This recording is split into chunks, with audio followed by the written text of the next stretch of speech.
From paper products to furniture, Wisconsin produces billions of dollars in forest products each year. As a result, there's a growing demand for skilled forest industry workers. Here in Antigo, at the Wood Technology Center of Excellence, an extension of North Central Technical College, instructors and students work to hone and advance those skills into impactful careers. It's a 28,000 square foot facility, and it's set up for training the incumbent workforce that we have here in the state of Wisconsin, but also for college programming. The one that we're really proud of is our Wood Science Associate's degree. That's a 2-year program. It's the only associate's degree in wood science in North America. A major training hub, the Wood Technology Center of Excellence provides over 25 wood-related classes, seminars, and workshops each year.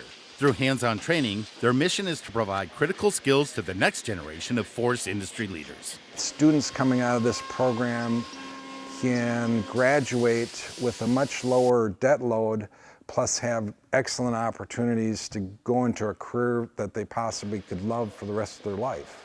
And with 100% job placement for graduates, students can be confident they're entering into an industry with a bright future. We have 17 million acres of forest land here in the state of Wisconsin.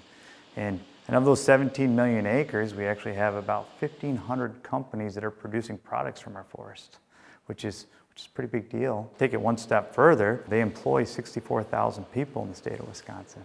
And what most Wisconsinites don't realize is that we actually produce more products, we ship more dollars worth of wood products than any other state in the union. And that's something to be pretty proud of. And now you know you're Wisconsin.